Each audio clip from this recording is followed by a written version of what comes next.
Titou Cuisine. Yeah. Aujourd'hui dans Titou Cuisine, langue cornée au lait de coco accompagné d'une quinoa blanche. Donc pour faire de langue cornée, il faut de langue cornée. Donc voilà deux morceaux. La recette est pour une personne ou deux, mais ce sera juste pour moi. Donc voilà, moi je les ai rincés, il faut bien les préparer si vous les faites vous-même, moi je les ai achetés comme ça, mais si vous les faites vous-même, il faut bien les vider, les laver, c'est chiant, achetez-les déjà faits. Et voilà, les beaux encornés qui sont morts deux fois, et oui, parce qu'ils étaient encornés, on va s'éclater. Donc ces beaux encornés, maintenant qu'ils ont été séchés avec du papier absorbant, on va pouvoir passer à la découpe. Eh bien, on prend une planche comme ceci, un couteau, pas forcément celui-ci, un autre, un couteau qui coupe bien, une planche, oui, qui soit en meilleur état. Je vous conseille de mettre dessous une feuille de papier absorbant un peu humidifiée, c'est pour éviter qu'elle bouge. Et voilà, vous pouvez faire ça tout simplement avec un torchon sec. Et voilà, une fois l'encornet coupé en petits morceaux, ici de petits cubes, vous auriez pu faire des petits cœurs ou des petits ronds. Vous le réservez au frigo en attendant qu'on s'en serve un peu plus tard. Vous l'avez reconnu? Oui, c'est l'oignon de Titou Cuisine. Yeah. C'est bien lui. Et maintenant, on va l'émincer. L'émincer tout simplement, c'est-à-dire le couper en petits bouts. Voilà, le rendre plus mince, l'émincer. Voilà. Mais bon, donc ça, c'est bien l'oignon de Titou Cuisine, le seul et l'unique. Voilà, dites-lui au revoir, c'est la dernière fois que vous le voyez. Tout ça, tout ça. Et puis, voilà, j'ai vécu beaucoup de choses avec lui, mais ça, c'est pas vos oignons, c'est le mien. Et voilà l'oignon émincé qu'on a mis de côté. Mais qu'est-ce que c'est? Eh bien ça c'est du gingembre. S'il a cette couleur rouge, c'est parce que je le conserve dans un pinard sucré. Un pinard étant évidemment un vin rouge. Donc voilà, on va le couper en petits morceaux. On va le hacher comme on dit. Et puis voilà, le garder de côté. Et on le rajoutera, moi, à la fin. Après, c'est à votre goût. Vous n'êtes pas obligé d'en mettre. Moi, j'en mets de partout. J'aime ça. Et le gingembre, comme c'est, a des vertus bienfaisantes chez les hommes. Et voilà, le gingembre est haché. Il est haché, pardon. Tintin! Qu'est-ce que c'est? C'est de la magie? Eh bien non, c'est du persil que j'ai haché aussi avec mes petites mains et qu'on gardera avec le gingembre pour la fin de la cuisson. Ensuite, nous allons écraser de l'ail. Eh bien oui, écraser parce qu'on ne hache pas l'ail. On l'écrase avec la tranche du couteau, pouf, on tape dessus, et après seulement, on découpe un petit peu des morceaux, si on peut finir à hacher comme ça. Mais en le tapant, ça libère sa saveur, et voilà. Vous pouvez remarquer que là, il y a 3 morceaux, on peut donc dire aïe aïe aïe. Et maintenant, pendant tous ces préparatifs, je vais pouvoir mettre de l'eau à bouillir en cuisson pour ma quinoa. Et voilà, c'est ça, la quinoa blanche. C'est beau, oh c'est beau. C'est merde, c'est le bordel. Bon, on évite d'en foutre partout. Voilà, c'est beau, c'est bio. Et c'est bon. Donc voilà, on a mis l'eau à chauffer avec un petit peu de gros sel pour la quinoa. Comme vous avez vu, j'en ai pas pris beaucoup de la quinoa parce que je pensais qu'il m'en restait plus. En plus, je suis tout seul, on est le soir. Le soir, il faut manger pas trop. Et donc voilà, parce qu'après, sinon, je décolle plus de la journée. Donc attendre l'ébullition, évidemment, pour la quinoa et la mettre une fois que ça arrive à ébullition, tout simplement. C'est un peu, on appelle ça un peu une cuisson à la créole. Voilà. Voilà, ensuite, nous allons découper en petits morceaux, en petits dés, des tomates, parce que les tomates, c'est bon. Vous pouvez utiliser des tomates en boîte, des tomates pelées si vous voulez, mais évidemment, les tomates, c'est meilleur quand c'est fraîche, c'est so fraîche. belle tomate coupée en dés. Et voilà, donc coupée en dés. Après, on la mettra en début de cuisson avec la viande, mais on verra ça tout de suite après. Et voilà, donc vous les coupez en dés, vous pouvez les couper autrement si vous voulez, mais en dés c'est quand même plus simple comme ça. Elles se mettent partout dans la préparation, elles vont se mélanger dans la sauce, ce sera très très bien. Et puis si vous êtes joueur aussi, vous pouvez faire comme moi, des petits lapins. Voilà, c'est sympa, ça mettra un côté convivial à votre table. Et voilà. Et voilà un bon vieux morceau de chorizo qui traînait au fond du frigo. Eh ben, on va le couper en petits morceaux et on va le mettre dans la préparation.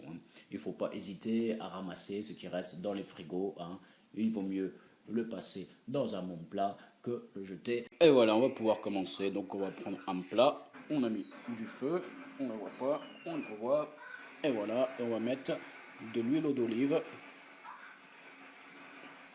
Voilà.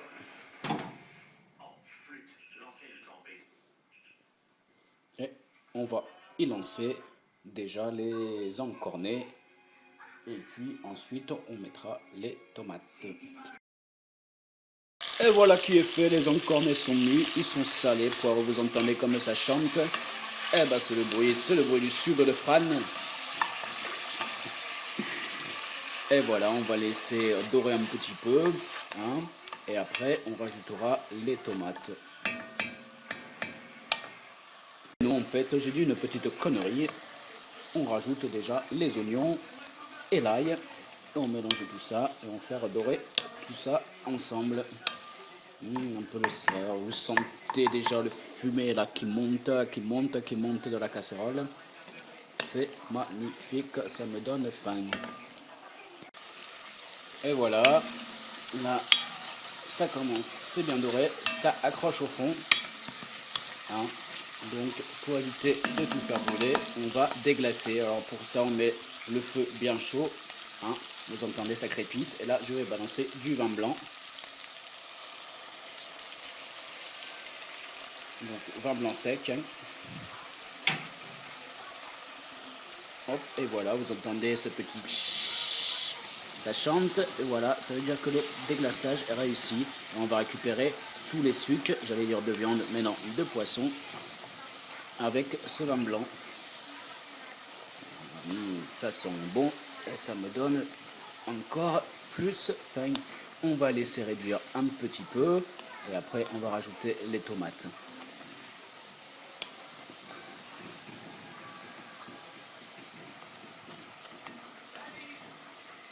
Et voilà, là j'obtiens une espèce de petite mousse. À ce moment-là, je vais rajouter les tomates qui vont apporter un peu de liquide, de couleur, et on va laisser compoter tout ça tranquillement. Donc là, on va baisser le feu. On mélange bien. Bon, il ne faut pas mettre le feu trop bas non plus, il faut quand même que ça chauffe, mais sans cramer. Voilà.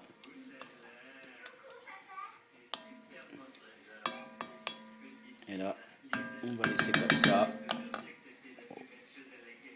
le temps que les tomates deviennent un peu fondantes, qu'elles rendent un peu le rôti, c'est-à-dire, je dirais à vue de nez, un petit quart d'heure. Eh ben, messieurs, dames, c'est formidable. À vue de nez, je me suis trompé, puisque ça fait à peine 5 minutes et que mes tomates sont déjà fondues, que le mélange est bien. On va pouvoir rajouter le lait de coco. Donc le lait de coco, il va arriver. Hop, il est là, le lait de coco. Allons-y, n'ayons pas peur. C'est bon, c'est sain. C'est bien.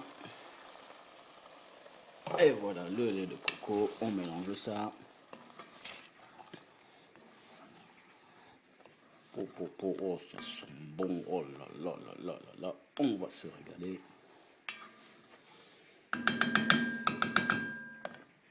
On laisse réduire à petit bouillon. Et on va rajouter dedans le reste des ingrédients, à savoir les morceaux de chorizo, le persil et le gingembre. Donc voilà, le chorizo, le persil et le gingembre ont été rajoutés. Je rajoute une petite cuillère de purée de piment parce que le piment c'est bon, mangez-en, mais avec modération. Voilà, bon, allez, je lâche la cuillère, je suis gourmand.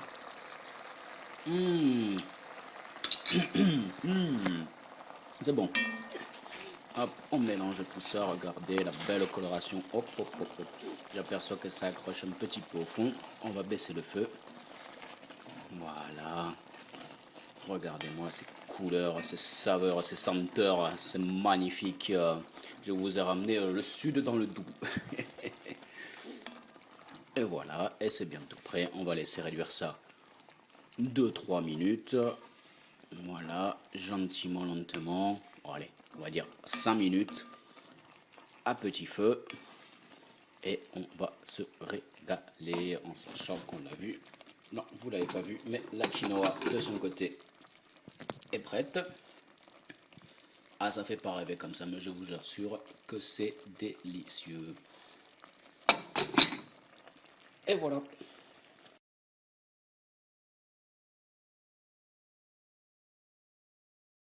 Et voilà, c'est prêt. Ça n'attache pas au fond, c'est parfait. Oh là là là là, si vous pouvez sentir cette odeur, mais ça me chatouille les narines.